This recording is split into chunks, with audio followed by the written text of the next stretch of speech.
So we are here slowly getting ready for our session. I think probably we can all already start the screen. Who feels like opening the cam? Maybe we still keep the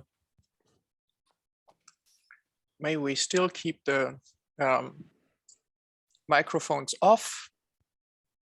I can also do that. And so we can get slowly ready. Everybody sees the screen, that's good.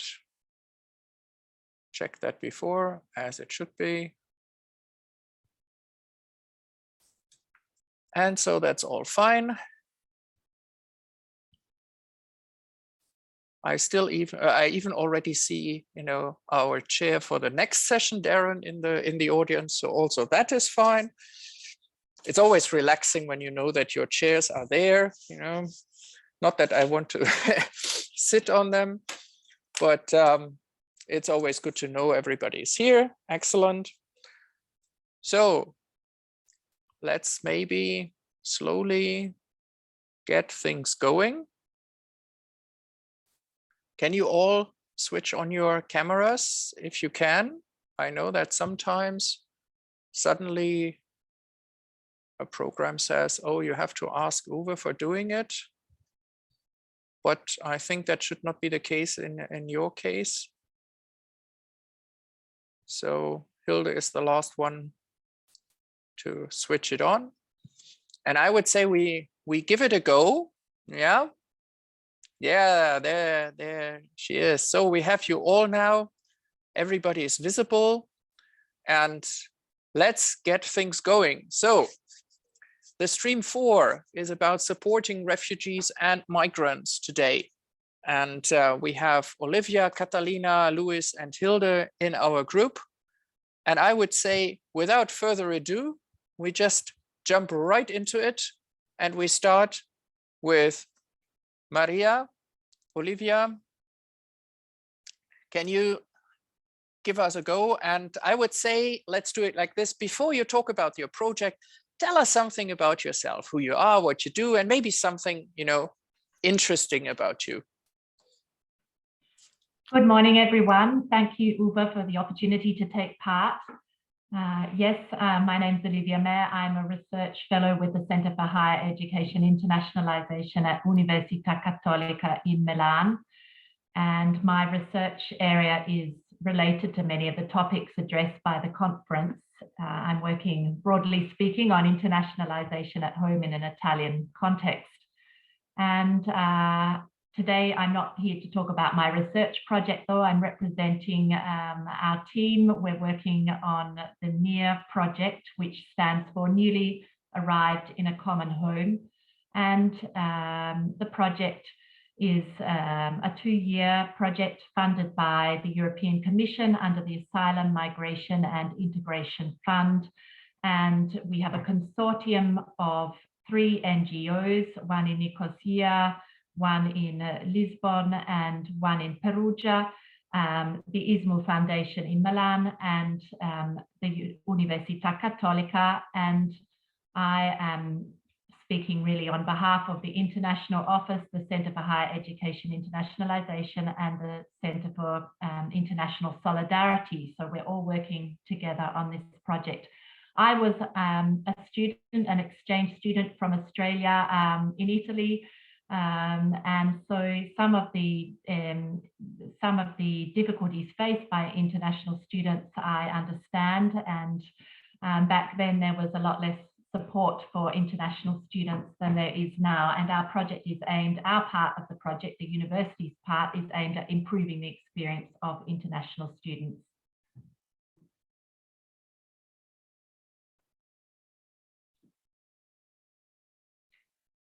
Uwe, would you like me to introduce the main ideas of the topic of Exactly, our project? exactly. Okay, yes, of right. course, please. Okay, so it's part of a larger project working on the experience of adult migrants and child migrants. So, and of course, international degree seeking students are also migrants, and they will be spending some years in a country, and so it becomes their home as well. And the project is based on this idea, and also it's currently underway. So I can't talk about it from the perspective of looking back at it, but from the perspective of working on it right now. We're about to move into the next stage of the project, where we'll be involving students and listening to international students and listening to their voices and their needs, and finding out what they want in terms of services, the local community, the university community, how their experience can improve, and giving them greater agency. So they will be involved in partners in producing, researching an off-campus map, which is putting all the services and places of interest together for them, and a handbook for international students. We've largely completed the first part of the project, which is an on-campus map of services and sites of interest. So I feel that the university, Universitat Católica, has a long tradition of service learning and engagement with the community. And in this case, what it's about has been putting together knowledge and different projects, and making them more explicit, and finding out about the different areas and how we can interact with each other. So this was something addressed in the last session as well, that sometimes universities are very big organizations. A lot takes place within the universities, and we don't always know about what's going on. So it has been a way of putting tacit knowledge together and making it more explicit. Okay, so shall I continue? Yes, obviously. Okay, all right. Just maybe quite quickly, because we have also the others.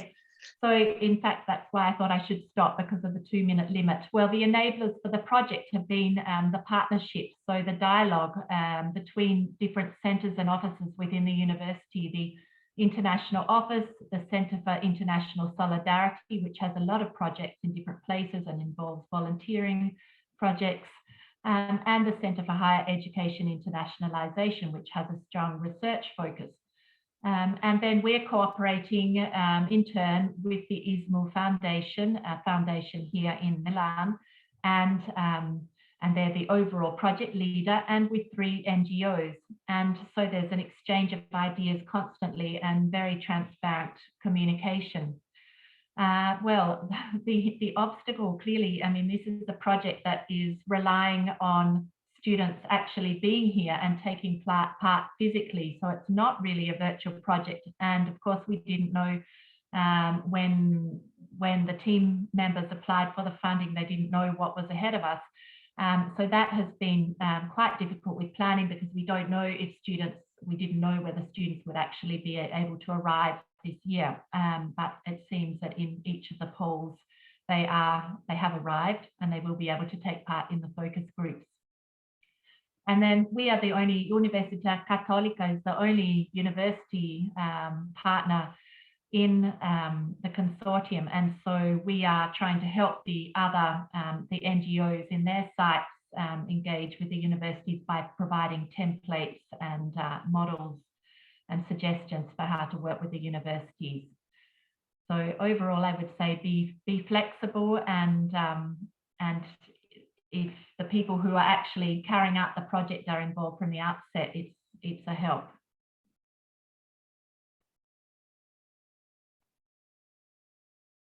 Thanks so much. And let's move on to the next one. Kati. Hi there. Thank you very much for having me here. It's a great opportunity to share and exchange our experiences, and as well our obstacles and enablers. My name is Catalina Jerez. I am a coordinator of the University of Barcelona support program for refugee and people fleeing conflict zones. It's a very long name, but there is an explanation. We work with refugee, with asylum seekers, but also with people in refugee-like situations, meaning that they are not applying for asylum in a country, they are not recognized as a refugee by UNHCR, but they are in this situation of refugee. They are fleeing their homes because there are situations of violence or war. in their zones.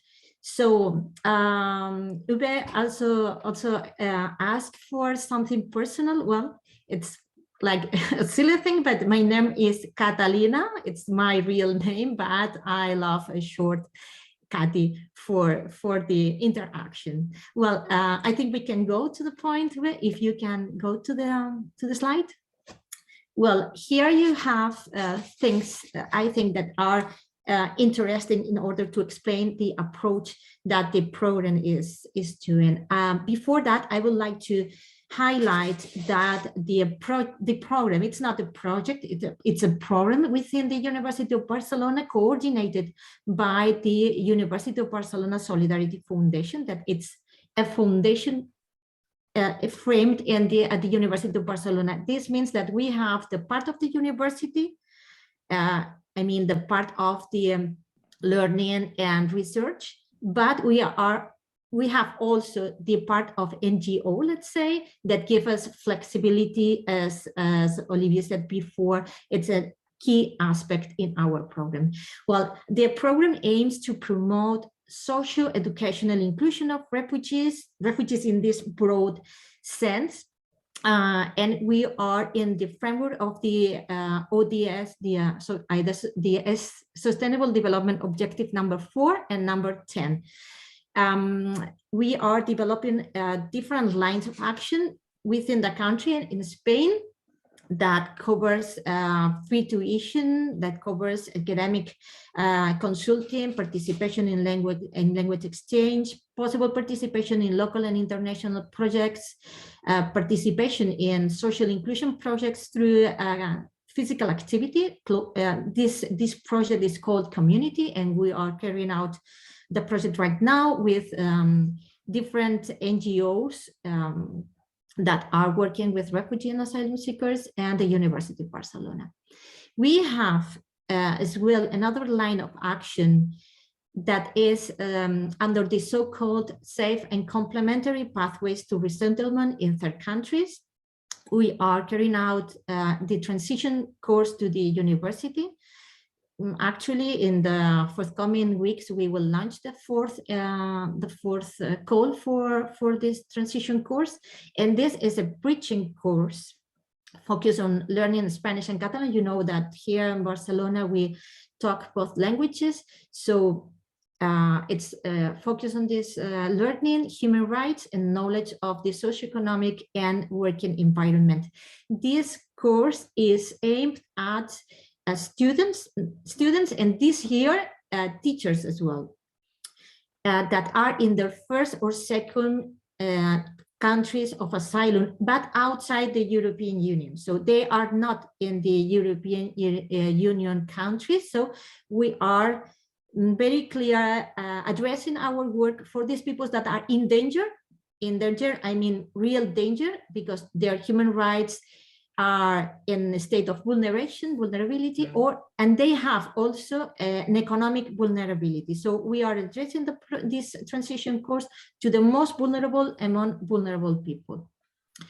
And the course has a holistic coverage, meaning tuition fee, meaning full accommodation, psychosocial support, legal advice, psychosocial counseling and psychiatric treatment if necessary, and legal advice. I don't know if I have repeated. The point is that we cover this transition course, 1 year course, and if the student passes, the coverage also covers, let's say, the subsequent years at the university. Okay. Just because of the time. Yeah, sorry. No, it's fine. I mean, everybody is engaged with the project we're doing, so that's fine.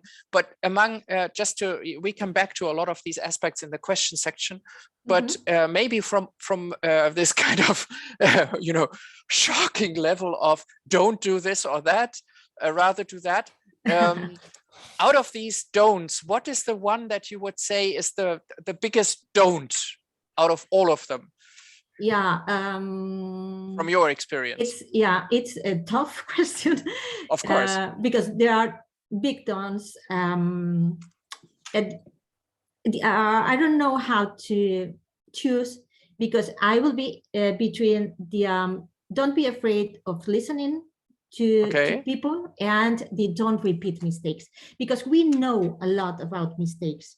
You have to collaborate with public administrations, with civil society. It's important. This kind of forum is super important in order to exchange and don't repeat another's mistakes. But especially as Maria highlighted, to listen. It's super important to involve refugee in the project from the beginning, not from carrying out. You can participate, not from the beginning, from the design and phase. And I think that's important. It can cause high levels of stress among institutions, because we are, we used to do things in our way, and introduce another people thoughts and experiences is high and is tough. Diversity is tough. That's absolutely just... Yes, there is a big structure there, difficult to push and move forward, but it's a must, because we are changing our institutions' culture. That's true. And changing the culture, that would bring us to Luis. So what did you do, Luis, and how does that work out for you? And what are the enablers and the problems? So hello everyone, my name is Luis Kohaupt, and I'm actually a student for teacher education here at Technical University of Dresden. And I'm here today to present IDA, which is a student-run project which has the goal to help refugees, to sum it up. And here you can see some of our partners we're working together with. So we are part of the Center for Integrational Studies, which is a part of the TU Dresden. And we are funded by the German Academic Exchange Service and work together with different partners here at campus and also in the city.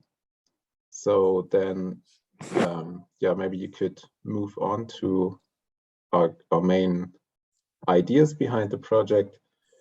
So as I said, we are a student-run project who was founded initially to create an opportunity for learning German on the campus here in Dresden back in 2015, when a lot of refugees arrived and also some people took shelter here at the university, at the campus. And the idea of the project was to provide a very low threshold opportunity for them to get in touch with the German language and also with German people, students, and also other people, volunteers coming in. And from there on, we developed and created more opportunities to provide help for refugees and migrants in difficult situations. So, for example, accompanying them to some appointments at authorities and things like that. And we also started to create just little gatherings and opportunities to get to know each other, and little happenings and events. And then we also started another project, which was enabling migrants to gather teaching experience, so where they can teach their own languages at university courses. So we have language courses in Arabic, in Persian, and in Turkish by this semester. And apart from that, we were also trying to create networks within the city, so with other initiatives at the university, but also apart from that with civil initiatives in the different neighborhoods of Dresden. And to name just some obstacles and enablers which we discovered during our project. So we can say very briefly that one big obstacle has always been bureaucracy, because there have been difficult kind of problems which could occur, which stopped us from doing things the way we initially planned them, or which made it harder or took more time for us to figure out how to actually get things started. And there also happened to be some law-related issues, since some of our members of our team have no German citizenship, and therefore, for example, we're not allowed to teach or to get little payments for their activities, which really was a problem. So there has been a lot of issues that we had to solve during these years. And of course, the situation inside the residences we were working were not always the best. So often there was no internet or no material that we could use to do our courses and do the things we wanted to do there. And then to name just some enablers which made our project possible. At first, there's of course our volunteers that we should mention. So we work together with a lot of volunteers mostly from students from the campus, but also sometimes older people or just people from the city who want to volunteer. And we had a lot of supporters at the university from different disciplines, different faculties that really helped bringing the project into existence. And of course, also the local groups that I already mentioned helped to form the project and make it possible. And in the end, of course, money also plays a role. And there the German exchange service came in and funded the project. Thanks so much. Yeah, very concise. And yeah, exactly. I mean, one has to say, for those of you who are not so familiar with the DAD, I think their budget must be now beyond 750 million euros a year. So it is really a mega organization, and they're really doing a lot of things and enabling a lot of different projects. One of this, yours. And that brings us to Hilde. You have a student at risk. I know about scholars at risk. Tell us about the students at risk. I will, Uwe. Thank you for inviting me to talk about the Students at Risk program, which I have to say is not directly, specifically targeting refugee students, but I'll come back to that. So the target group for the Students at Risk program is student activists in OECD DAC countries. Before I go on, I should probably introduce myself briefly. Sorry about that. My name is Hilde Kjøstvedt. I work at the Norwegian Directorate for Higher Education and Skills, which is a government agency. We run many internationalization cooperation programs and scholarship programs as well, one of them being the Students at Risk program, which is funded by the Norwegian Ministry of Foreign Affairs. So to continue, the Students at Risk program targets student activists that are activists, politically active in the field of human rights and democratization, and at such a level that they are at risk of being denied rights, educational rights, but also other civil political rights in their home countries. And such students are identified as potential candidates for a scholarship to continue and finish their studies in Norway at a bachelor or master level. The idea behind that program is the fact that the completing an education may strengthen the activists' opportunity to act as change agents in the longer term. So it's a sort of building their competence and qualifications that is being denied them in at their home universities. The program operates on a nomination basis, so it's not open for students themselves to apply, but human rights organizations based in Norway as well as higher education institutions and Norwegian embassies can identify candidates and nominate them as such. So that's very, very briefly about the Students at Risk program. And I'm going to be brief because we're running short of time. And in order to, for this particular session, we were asked to identify a challenge, and I could identify many challenges. And the one I wanted to talk about today was how to identify the right candidates. Because to be successful in receiving a scholarship, you need to and be a sort of a successful student in a way. You need to tick a lot of boxes, and I started here with an ideal student at risk candidate should be someone who, of course, at the outset is an activist and who through their activism is put at risk, is exposing themselves to risk of political persecution in one way or another. But on the other hand, they should not be so prominent or so much at risk that a nomination increases their at-risk status, because by being nominated, you run the risk of having increased attention from the very institutions or organizations that are persecuting you in the first place. So that's something that needs to be it needs to be taken very good care of in order not to increase the student activists at-risk status by exposing themselves in this way. In addition to that, the candidate needs to be strong enough academically that he or she is able to get accepted into an English-taught master or bachelor program in Norway, and that's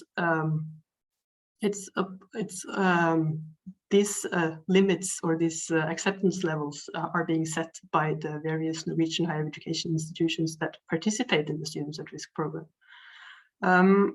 They also need to be able to handle the culture shock and homesickness that occurs when you travel from your home country as an international student and study somewhere completely different, and to do that well enough to make the most of the opportunity. And that's as I said, it's a challenge for every student who moves from one country to another to study, but it might be specifically difficult for these students because of their background, in the sense that they have had to live in an at-risk situation for so many years that they have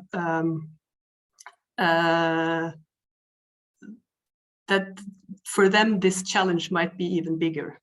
In addition, they need to speak and write English well enough to complete higher education in the language, and finally, not finally, but also they should be able to return to their home countries after they have completed their studies. That's quite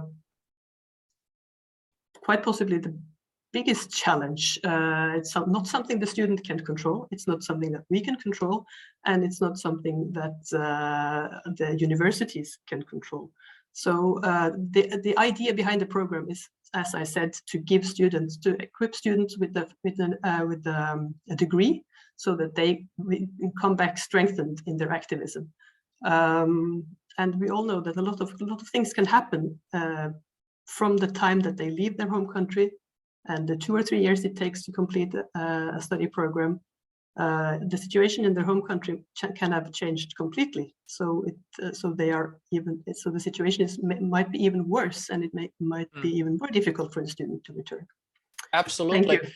No, that's great, and I would just stay with you with the next question I would have, which is, this is all the projects you describe are, of course, projects which are very much, they are personal. Okay, we are dealing with individuals in difficult situations, and what to you was the the biggest benefit you experienced? Maybe let's start right away with Hilde and then we move through the group.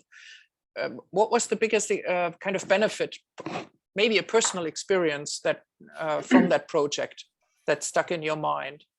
Well, I meet these students quite frequently. There aren't many of them. They are quite a limited group of people, as you can imagine, based on the criteria that I set out here. So I meet them sometimes, and a personal experience was one of the students he was from Kenya. He was quite a mature student. He had been out of the higher education system for many, many years. He was selected to do a master degree in material engineering somewhere high up in the northern part of Norway. And he was really, really struggling, not only because it had been many years since he had discontinued his studies for many years. He was in the dark and the cold in Norway, where in the winter there is never daylight. So he was struggling in that way. He was homesick.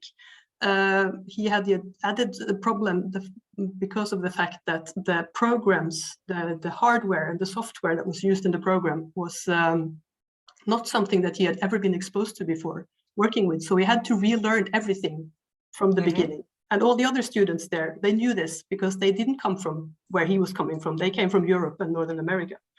So he was struggling on so many levels. And but then when he finally graduated from the program, he was actually at the top of his class, and he was selected to continue his studies and to actually he got a teaching position at that university where he was working. Excellent. So that stuck with me as very, and I have several other stories like that from these students. I can totally see that. It's probably also, as we always say, to have it easy is not the best choice. Sometimes to have it hard, brings out good qualities in people. But of course, we also then have cases where it didn't work out, which is then super sad. That's a great one. Olivia, how is it for you? What's stuck in your mind in your project?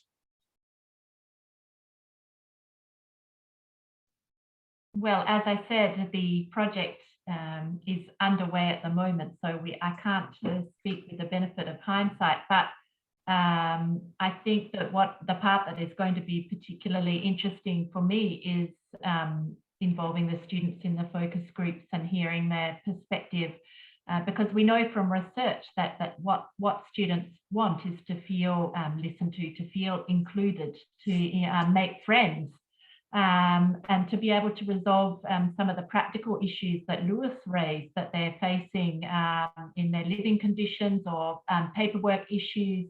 And so it's very important to hear from them. And I think that's the interesting part of this project, that we're involving them and listening to them, and then involving them as well as partners, giving them a sense of agency and improving the experience for future students, hopefully. Cool, thank you. Kati, how is it about you? Well, I would like to highlight the high degrees of resilience that students have, how they can overcome different situations, starting from their own expectations, because there are expectations, potential expectations of how my life would be, how I will make friends and everything, but then reality appears. And it's another thing, and it's shocking sometimes. And I have seen a lot of nice stories of how people have overcome these obstacles. I can remember a story from one Syrian girl who has done like a real pathway from the beginning, meaning that she had a self-identification with key concepts, and this self-identification has been moved through other identification. She had a lot of she have a lot of conflict, interpersonal conflicts, in conflicts with the family. But at the end of the day, she is happy. She had finished the process, the training process. She is working she's having a flat. I mean, it's a success story. Sometimes it's not like this, but it's like the point that the cherry on the top of a story with a lot of obstacles, but also with a lot of resilience. Fine. Louis, how is it about you? Yeah, for us it's a bit complicated because if the people we're working with are actually doing progress, then they come in a state where they don't really need us anymore. So that's also part of our goal to make ourselves kind of obsolete.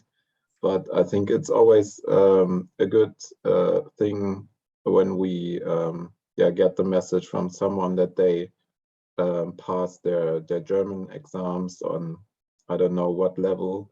So that's always a good thing to hear for us. That's cool. Somehow, I think you are probably in the situation of every single teacher in the world when they have their class and they, and they see kids develop, and then, they leave, and you never hear of them again. Usually, I mean, maybe some, but very little. And then it's like somebody comes back to you 10 years later and says, "Look, this is what I achieved thanks to you." So I hope that you will experience that. Well, or not, because if you're still a student in 10 years, you have other things to struggle about. But most likely you will be maybe in a position where you hear back from people. That's always brilliant. Brings me to a different question. And by the way, while we discuss here, to the audience, as you know now, if you have something you want to share, raise your hand or use the Q&A. If you raise your hand, I will give you speaking rights and you can pose your question. The thing that interests me, of course, and I think many people in these different projects, is how easy is it to involve and engage with partners outside the university? Maybe we start with Louis. How easy is that, or was it for you, or is it for you? Or what makes it maybe difficult? What works, what does not really work? Just in a nutshell, like in a minute or so. Okay, yeah, I was actually talking about that question with some of our former members who actually helped starting the project. And she said that it was kind of difficult in the beginning, but once it started, there were different people coming in from different faculties, and there were some professors who really helped to fill out applications for funding and stuff like that. So it really played out that the people in the beginning really did a lot of presentations and a lot of networking, so that the project became known in the city, and then at some point that played out. Thanks. Hilde, for you it must be quite specific, no? I mean, you have to deal with certain public authorities and also maybe with diplomacy and with embassies in other countries. So how is it for you? How easy or difficult is it to engage with certain partners in society outside the university? Well, we have, I think there are about 64 different entities involved in running this program. So many of them are embassies, and they are Norwegian embassies abroad, not foreign embassies. And to get them on board is quite challenging because they have a lot of other things to do. And also in certain countries, they do not want to act as nominators for student activist candidates in the countries where they operate, because they also need to keep on good terms with the authorities who are persecuting the very same students. So, but that's, I mean, we have to leave that problem to them. We can't force them to do anything about it. And anyway, the embassies are directly under the Ministry of Foreign Affairs, who is funding this program. So if the Ministry of Foreign Affairs wants something done with it, I'm sure they can give directions to the embassies in certain countries to what they do or what they should do or shouldn't do. We operate under the aegis of the Ministry of Higher Education and Research. And we keep much more contact with the universities that offer the study programs to the students, as well as the other nominating agencies who are generally NGOs, and such as Amnesty International, the Scholars at Risk Network, and so on and so forth. And it's been no problem collaborating with them at all. They are very much on board. Good points. Thanks so much. Olivia, Okay, I know the project is on the way. How does it look with the social partners? The project, well, from the outset, it was based on a consortium in applying for the funding, and there's always been very good, clear communication, open communication with the 3 partner NGOs and the ISMU Foundation in Milan. In terms of our part of the project, I mean, I think you can't really take it for granted that different offices and different organizations within different centers within a university will necessarily communicate well and want to collaborate. And so that has been really a key aspect of our project, a willingness to work together and share ideas. But in terms of gathering information for our on-campus map, we, did encounter some obstacles and didn't expect that people could feel judged within the university, that we were somehow suggesting that their service wasn't adequate, for what they offered wasn't sufficient. And so we did encounter a bit of resistance, but really it was just a fact-finding mission and putting information together. So sometimes you can't really take for granted that everything's going to flow easily. Yeah, thanks so much. And Kati, last but not least, what's your take on it? Well, at the internal level, at the program was announced by the then rector of the university. So it's an up-down program. It's and it's like an advantage, because we don't have to fight for some things. There is a protocol of recognition that it's supported by the university. There is the point of the tuition fees that is backed by the social council. So we have done very well with the internal level. At the external level, we have collaborations and cooperation with municipalities. The Barcelona City Council co-fund the transition course to the university with the University of Barcelona. But it's true that there are challenges, especially in this part of the transition course of the university, in terms of embassies. But we are trying to deal with at the top level with the rector and the minister at the minister level. But we have also a lot of problems with the police for the renewal of the documentation of our students. It's all, I don't know if it's in your countries it's works the same, but here there is a long process, and during COVID and after COVID, I don't know if we can say after COVID, but during this process of COVID, everything has stopped, everything is online, and it's super difficult, very, very difficult to have an appointment, to make an appointment, or the period for the answer is long and long, and it affects extraordinary at the mental level, and the stress is high and high, and our students feel that they are not safe, let's say, because they are in this impasse of having a positive or negative answer for their documents. It's a tough thing for us. I can totally see that. And I think also what for me is interesting, that from all of you and also the sessions before, one of the findings we had in the report comes again and again, and that is that the social partners sometimes require a different way of communication than we are used to in the university. And also it needs just the time to build the trust, is what they said. So that in many ways, and also, of course, on the other hand, to define that or understand that they have other priorities than we do. and to fit it in. So I think that is really brilliant. As we are approaching the end, I would like to do what we plan to do in a way, right? So that each of you leaves the audience with the one-sentence statement. And don't do German sentence, no Habermas sentences, which go over 3 pages, you know. So what would be the one statement that you want to have people take home? I would not ask for an order. First one who wants to say something, please unmute. I think it's fair not to put somebody under pressure. So who wants to start? Unmute. I can start.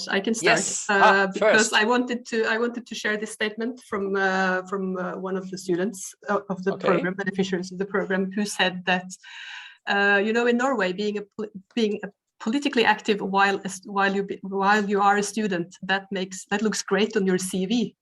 But imagine if it was the other way around. Excellent. That you would be put in prison for it. That's a good point. Who is next? Okay, Olivia. I'm just going to say that I think it's important to listen, to stay open-minded, and hear other points of view in the project. Thank you. Next. Now it's I can go. Well, I would like to highlight that there is hope. There is hope for so many people that are in very hard, tough situations. There are a lot of institutions that are working so hard, and we are trying to don't leave behind anyone. Excellent. That leaves Louis to have the final word of the group here. To the students, I think that is honestly the right way to go. I would actually just cite what one of the former members wrote me. So she wrote that it's not a bad thing to be privileged, but a thing that you can actually use to make some changes. I think, yeah, that kind of. That's a nice one. So I think, no, that is something we need to take home, because all of us, we are incredibly privileged in incredibly many ways. And I am so grateful for everybody who uses their privileges to let other people also have privileges, which are sometimes things that we don't even see as a privilege. And I think especially for refugees and migrants, and every refugee is a migrant, let's face that, is to be able to say and think what you want, to be safe and to be healthy. And these are the things that we cannot take for granted. And we cannot even be grateful enough for not having that issue ourselves. So thank you so much for this session. It was a big honor for me to share it with you. And I would then say we go to the next session in a few minutes. We have again a short break. Thank you all. Have a really nice time, end of the year, and please, please stay safe and healthy. See you all. Thank you, Uwe. Thank you. Bye-bye. Thank you, Uwe. Thank you. Thank you, everyone. Bye-bye. Bye.